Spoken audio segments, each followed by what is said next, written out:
आणि आता एक नजर टाकूयात महानगरातल्या सगळ्याच महत्त्वाच्या घडामोडींवरती अगदी वेगवान पद्धतीत। दरवर्षी होणाऱ्या पाणीपट्टीतील दरवाढीपासून मुंबईकरांची सुटका होणार आहे। त्यासाठी दरवर्षीच्या 8% दरवाढीला स्थगिती देणार आहे। तर हे दर स्थिर ठेवण्यासाठीच प्रयत्न केले जातील। तसंच टँकर माफियांची मुक्तदारी मोडण्यासाठी टँकर माफिया फ्री मुंबई हे धोरण सुद्धा राबवण्यात येईल, ही घोषणा केली आहे नवनिर्वाचित महापौर ऋतू तावडेंनी।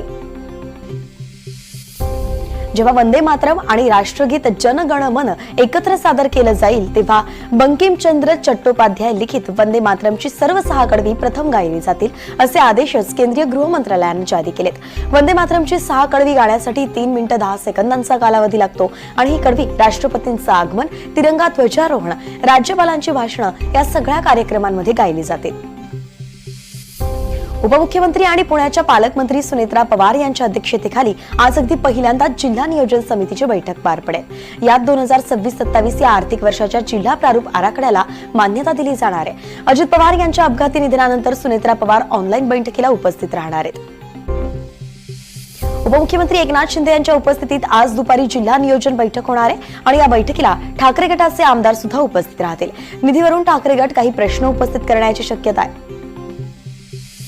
चंद्रपूर महानगरपालिकेमध्ये भाजपचा महापौर निवडून आणण्यासाठी काँग्रेसनं मदत केल्याचा गौप्यस्फोट भाजपचे नेते सुधीर मुनगंटीवार यांनी एनडीटीव्ही मराठीवरती केलेला आहे। चंद्रपूरचे काँग्रेसचे ज्येष्ठ नेते आणि माजी खासदार नरेश पुगलिया यांचा मुलगा राहुल पुगलिया यांनी मदत केल्यामुळेच आम्हाला चंद्रपुरात भाजपचा महापौर बसवता आला, असं मुनगंटीवार म्हणाले। मुंबई अहमदाबाद महामार्गावरील नवघर इथे रॉयल गार्डन ते फाउंटन हॉटेल पर्यंत रखडलेल्या कॉन्क्रिटीकरणाच्या कामामुळे वाहतूक कोंडी होती आणि याच वाहतूक कोंडीत काल रात्री रुग्णवाहिका अडकली। जवळपास 3 ते 4 तास रुग्णवाहिका वाहतूक कोंडीमध्येच अडकून पडली होती, त्यामुळे प्रशासनाबद्दल संताप व्यक्त होतोय।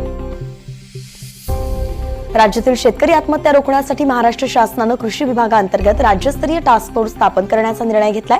हवामान बदलामुळे निर्माण होणाऱ्या आपत्तींच्या पार्श्वभूमीवरती शेतकऱ्यांच्या मानसिक, सामाजिक आणि आर्थिक समस्यांवरती प्रभावी उपाययोजना राबवणं हा टास्क फोर्सचा उद्देश असेल आणि या टास्क फोर्सवर डॉक्टर विनायक हेगाणा यांची विशेष सदस्य म्हणून नियुक्ती केली आहे। केंद्र सरकारची धोरणं कामगार विरोधी आणि शेतकरी विरोधी आहेत असा दावा करूनच देशातील कामगार संघटनांनी आज देशभरात कर्मचाऱ्यांचा संप पुकारला। शिवाय या संपात 30 कोटी कामगार भाग घेणार असल्याचा दावा या कामगार संघटनांनी केलाय। सर्व राज्यातील सरकारी, सार्वजनिक, औद्योगिक, शेतकरी संघटना या संपात सहभागी होतील। पश्चिम रेल्वेच्या वैतरणा खाडीवरील पुलावरून धावत्या ट्रेनमधून खाडीपात्रात एक प्रवासी पडल्याची धक्कादायक घटना घडली। वाढीव गावातील गुरु पाटील आणि साई पाटील यांनी तात्काळ बोटीनं रेल्वे पुलाखाली जाऊन त्या प्रवाशाला खाडीपात्रातून सुखरूप बाहेर काढलं। उदय वांगड असे या प्रवाशाचं नाव आहे आणि तो बोईसरहून बोरीवलीकडे जात असताना ही दुर्घटना घडली आहे।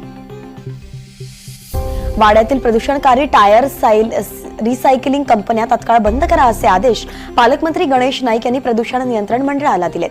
वारंवार तक्रारी करून सुद्धा प्रशासनाकडून कारवाई होत नसल्यानं ग्रामस्थांनी पालकमंत्र्यांच्या जनता दरबारात तक्रारी दाखल केल्या। याच सगळ्याची दखल घेत प्रदूषण करणाऱ्या टायर कंपन्यांनी पाहणी केली। तर इकडे जिल्हा विधी सेवा प्राधिकरणाच्या वतीनं 15 मार्चला लांजा इथे शासकीय योजनांचा महामेळावा आयोजित केला। प्रमुख जिल्हा आणि सत्र न्यायाधीश विनोद जाधव यांनी या महामेळाव्याच्या नियोजनाबाबत बैठक घेतली। कोल्हापूरला मंजूर झालेल्या आंतरराष्ट्रीय क्रिकेट स्टेडियमला स्वर्गीय उपमुख्यमंत्री अजित पवार यांचं नाव देण्यात येणार आहे। करवीर तालुक्यातील विकासवाडी इथे आंतरराष्ट्रीय स्टेडियम साकारण्यात येणार आहे। अजित पवार यांचा या स्टेडियमसाठी नेहमीच पुढाकार राहिलाय, त्यामुळेच त्यांचं नाव देण्याचा निर्णय आहे। नागपूर मनपात एमआयएम आणि मुस्लिम लीगची युती झाली आहे। विभागीय आयुक्तांकडे गट नोंदणी करण्यात आली। एमआयएम 6 आणि मुस्लिम लीग 4 अशी गट संख्या 10 झाल्यानं महापालिकेत त्यांच्या एक स्वीकृत नगरसेवकाची वर्णे लागणार आहे, त्यामुळे काँग्रेसचा 3रा अतिरिक्त स्वीकृत सदस्य होण्याचीही शक्यता मावळली आहे। ठाण्यातील घोडबंदर रोड इथे लोढा अमारा या ठिकाणी भटक्या कुत्र्यांची दहशत वाढली आहे। लोढा अमारा या ठिकाणी अनेक भटके कुत्रे हे दिवसा ढवळ्या अनेकांना चावा घेत आहेत। स्थानिक रहिवाशांनी ठाणे महापालिकेकडे लवकरात लवकर या भटक्या कुत्र्यांचा बंदोबस्त करावा अशी मागणी केली आहे। राज्यात गेल्या 2 दिवसांपासून शहरातील किमान तापमानात स्थिर आहे, कमाल तापमानात वाढही नोंदवण्यात येते आहे। त्यामुळे पुण्यात सकाळी आणि रात्री काहीसा गारवा असला तरी दुपारी उन्हाचा कडाका जाणवतोय। पुढील 2 दिवस हवामानात फारसा बदल होण्याची शक्यता नाहीये। उकाडा कायम राहण्याची शक्यता हवामानशास्त्र विभागाने वर्तवली आहे। अतिक्रमणामुळे रस्त्यांची इतकी वाईट अवस्था झाली आहे की पुढच्या 10 वर्षांत मुंबईकर घोड्यानंच प्रवास करतील असा सणसण टोलाच उच्च न्यायालयानं मुंबई महापालिकेला लगावलाय.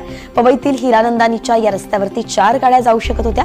आता इथे केवळ एकच लेन आहे अशी टिप्पणीही कोर्टानं केली. जानेवारी अखेरपर्यंत कडाक्याच्या थंडीचा अनुभव घेणाऱ्या नागरिकांना फेब्रुवारीच्या दुसऱ्या आठवड्यातच उन्हाच्या काहिलीचा सामोरे जावं लागतंय. दुपारी कडक ऊन लागण्यास सुरुवात झाली आहे. उन्हाळ्याची चाहूलही लागते. त्यामुळे आरोग्याची काळजी घेण्याचं आवाहन करण्यात आलंय.